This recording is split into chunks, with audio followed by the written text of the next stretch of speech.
सभी श्रोताओं का हार्दिक स्वागत अभिनंदन।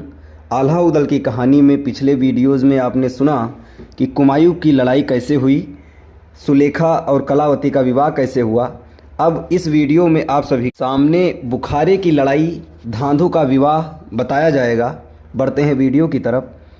द्वार पर महाभारत युद्ध के पश्चात हस्तिनापुर में विराजमान पांडवों के महल के द्वार पर एक बार नंदी पर सवार शिवजी अपने गढ़ों के साथ पधारे। द्वार पर घंटा गढ़ों ने खड़काया। समस्त पांडव वहां उपस्थित थे। घंटा ध्वनि से कुपित हुए अर्जुन ने आते ही कहा, कौन अपराधी है जिसने घंटा बजाया।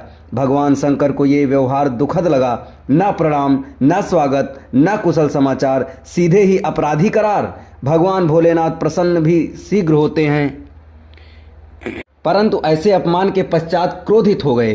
पांडवों को साथ दे दिया, कलयुग में तुम्हारा पुनर्जन्म होगा। द्रौपदी भी बेला नाम से राजकन्या बनेगी। सारे जीवन तुम्हें अनेक राजाओं से युद्ध करने पड़ेंगे। तुम्हारा शत्रु दुर्योधन पृथ्वीराज होगा और दुशासन तुम्हारे वंश में उत्पन्न होकर भी दुर्योधन के पास ही चला जाएगा। भगवान शिव तो साप देकर चले गए। पांडव चिंतित हुए, परंतु शिव जी के साप के पश्चात कोई उपाय संभव ही नहीं था। बच्छराज की मृत्यु के पश्चात उत्पन्न हुए बच्चे को अशुभ जानकर रानी ब्रह्मा देवी ने उसे बांदी के हाथ में दे दिया। राजा परिमाल ने बांदी को एक जगह अलग मंदिर में स्थान दे दिया और बच्चे का पालन करने को कहा। जब वहां बांदी गंगा स्नान को गई तो पृथ्वीराज ने किसी नटनी के हाथों उस बालक को उठवा लिया। उसके चाचा के पास कोई संतान नहीं थी, अतः उसे गोद दे दिया गया। बांदी ने बच्चे के खोने की सूचना राजा परिमाल को दी। जब कुछ दिन बाद समाचार मिला कि पृथ्वीराज के चाचा कान कुमार ने कोई शिशु गोद लिया है, तब परिमाल आश्वस्त हो गया कि शिशु जहां पहुंचा है वहां भी इसका पालन अच्छी तरह हो ही जाएगा।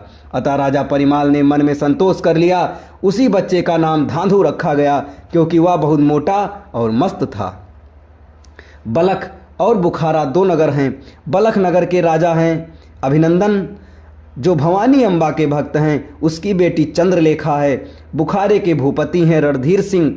दोनों चचेरे भाई हैं। रणधीर सिंह की कन्या केसर हैं।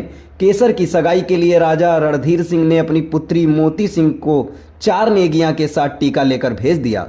मोती टीका सगाई का प्रस्ताव लेकर बहुत से राजाओं के पास गया, परंतु किसी ने स्वीकार नहीं किया। यहाँ तक कि वह कन्नौज गया, परंतु जयचंद ने लखानी की सगाई स्वीकार नहीं की। नैनागढ़ में राजा नैपाली सिंह के दरबार में भी मोती सिंह टीका लेकर गए, उन्होंने भी स्वीकार नहीं किया। उरई नरेश माहिल के पास लड़का पूछने के इरादे से जाने लगे तो पृथ्वीराज पुत्र ताहर मिल गया।